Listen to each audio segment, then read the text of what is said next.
God made Adam a suitable helpmate. And he made that helpmate not because she's weaker, but because God has given men a capacity and a responsibility that women do not have. And we have to be honest about it. We can say he's not a man, he doesn't know how to lead, he doesn't whatever. There's still a capacity inside of him that God did not give us as women. And one of the biggest examples that I can give of that, imagine it's raining and you're in New York City. People start selling umbrellas on the street. Those $5, $10 umbrellas, they're not worth much, but they get the job done until you get home. Imagine you have that man. You have the man that gets the job done, isn't anything special, but he gets the job done. That man, no matter how little you view him, is made to handle the rain. You were not made to handle the rain, but you were made to hold up that which can handle the rain. If you didn't have that umbrella, you would come back home smelling like what you were poured on. When a man comes back in as that umbrella, he gets dried quickly, water repellent, it falls off of him, and no matter how equipped you thought he still was built for the rain. The difference also, some of you want that Neiman Marcus umbrella. Some of you want the wood handle. Those things are heavy.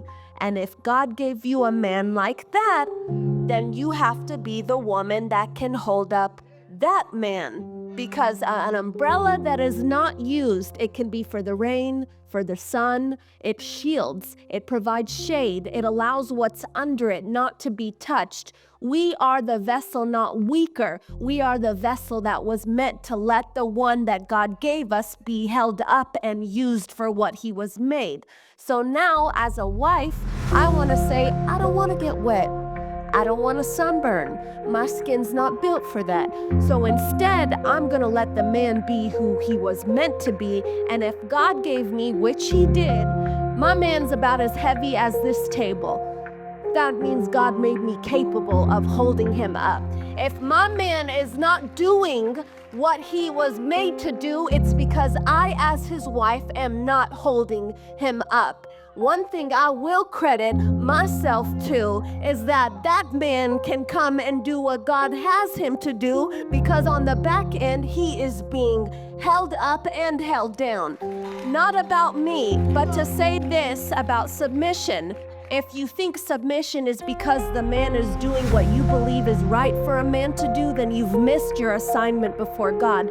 God will bless your obedience as being a wife. The Bible's full of it. Ephesians and Corinthians in the Old Testament. Just start looking for them, and please read Love and Respect. It will change your life.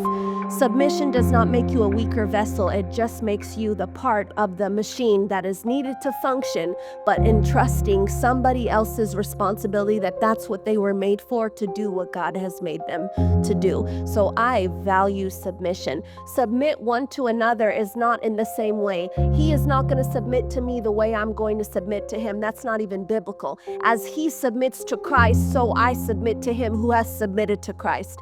If God has made the man the head of the house to love his wife as he is to love the church, God is going to hold him to a standard. God is also going to hold you to a standard. And it's not going to be dependent on, did you value him, or did you do right by him because he did right by you, or you did right by him because you did right by what God commanded you to do. You will see a dynamic transformation inside of your home when you begin to obey his word. Submission is our safety as wives. Submission is your safety as a wife. Whether you have, because I want to believe if you married him, he has good intentions. Even if he doesn't have, or if you're with him, or if you love him, it's because you believe that's a good person, even if they don't have it together yet.